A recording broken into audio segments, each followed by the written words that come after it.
Hey everybody, this video is going to be a little different. It's actually going to be an album review, but it's about one of my favorite artists, XXXTentacion, and a song actually came out a few days ago on October 22nd right here. We'll have it on screen. Heart Eater. Heart Eater, why you in my heart? I know that sounds kind of cringy me singing it, but generally a pretty good song. Today we're reviewing the album 17, isn't that right, Amy? Maybe we'll do a video solely on X, but yeah, we're gonna do a video on 17. Now, when I'm talking about 17, we're gonna talk about a standout track right here, Jocelyn Flores. Now, Jocelyn Flores is generally one of my favorite tracks, but it's also about an actual person. Jocelyn Flores, her picture will hopefully be on screen, and she was a girl. I forget what her age was, probably around 16 or something. And I believe X was maybe 20 or something. Basically, he was with her for like some sort of fashion brand, because he had a fashion brand called Bad. We'll hopefully find a picture of the clothes on screen, or Revenge or something like that. And it just never came to be really, but he still wore those clothes. Like he wore it in one of his XXL freshman freestyles. No, he only had one freestyle, the one with Playboi Carti.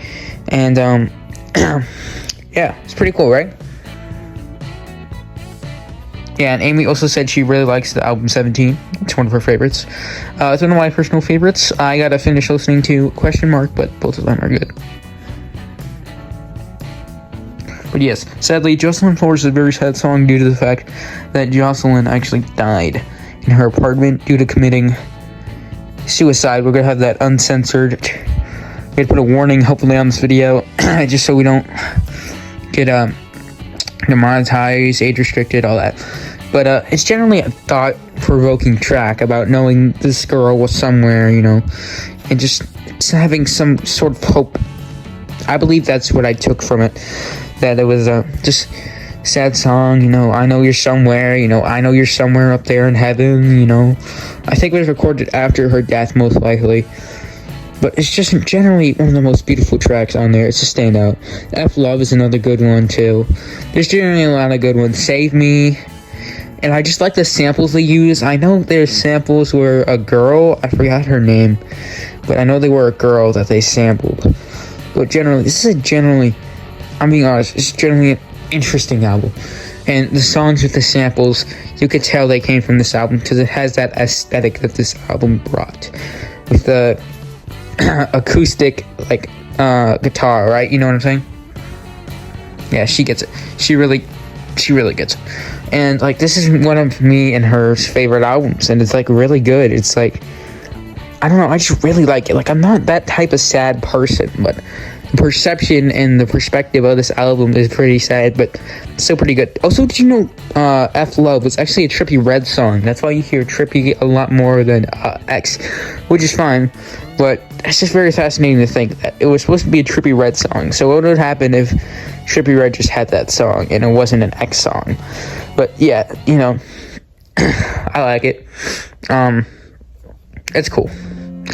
There's generally a lot of soundtrack tracks. I think Revenge is on there, right? Yeah, I'm pretty sure Revenge. If I could find an image of the Revenge on there, you can put it right here. If it's on there, yes, I am awesome and I know my stuff. But if it's not, then yeah, I have talked about X in a previous video. I think it was the birthday video. Yeah, put it on screen. Yeah, that was pretty cool. We were able to do that. If we got this video out on October 22nd, which would have been cool, would have been the Heart Eater, would have said, oh, it's the anniversary of Heart Eater. That would have been cool. Because I actually do my research for these videos, and I actually know things, and X is one of my favorite artists. I do like some of the recent stuff, and his discography too. That's like old from SoundCloud, apparently, from what I've been hearing. Wow, 4 minutes on this video is crazy. So I'm kind of just like yapping, but at least you guys are interested in this.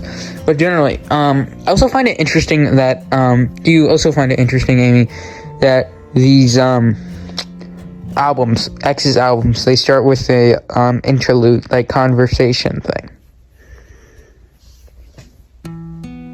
She said it's very interesting and she finds it very valuable to the listener. and I'm sorry if I'm changing the camera's perspective. Like, I'm recording on iPhone, it's hard for us iPhone users, but it's fine. But yeah, she generally really likes it. But if you guys want any album reviews on any album, make sure to drop it in the comments. We haven't done a video like this in a few months, I believe. Put the last one we did on screen. We did last one we did, I think, was MF Doom, but I'm not sure. Yeah, we'll try to do more of these, hopefully in November or something. We might take a break in November, but we'll see. We'll just see how it goes. Also, sorry for the lack of consistency for a decent amount of time this month. Sorry about that. Hopefully we can get on track again, but we'll see. But yeah, my general rating is a 10 out of 10 project. Generally, I feel like it wasn't really lacking in any areas, in my opinion. And while, music's obviously subjective, so you're probably not going to agree with my opinion, I generally think it's a good album. Like, I'm not trying to, have some sort of bias towards this album, because I didn't even listen to it when, it came out. Not like, Pause. When it, he first started. No, nothing like that. Just like, I don't know. Well, I heard some songs from it, but I just never really gave it, like, a proper listen. I listened to a few songs. I believe every song from the album. And generally, it's a pretty fun time. And obviously, like you said, Amy, it's one of your favorite albums. And it's generally good. I'm glad you like it. That's cool. That's awesome. And if you're wondering why she doesn't talk, we don't have a voice actor for her right now. That's like the fourth wall breaking explanation, the actual real world explanation. But she's speaking sign language right now. We'll say that she's speaking sign language, so that's why she's like that. So just if you know sign language, she'll do a couple of the hand gestures maybe on the screen if she wants to. But yeah, she just kind of shakes her head and nods and kind of just like whispers in my ear. So that's good. Oh, and the video's 7 minutes. Okay, we're good. And yeah, that's it. That's the review. Bye.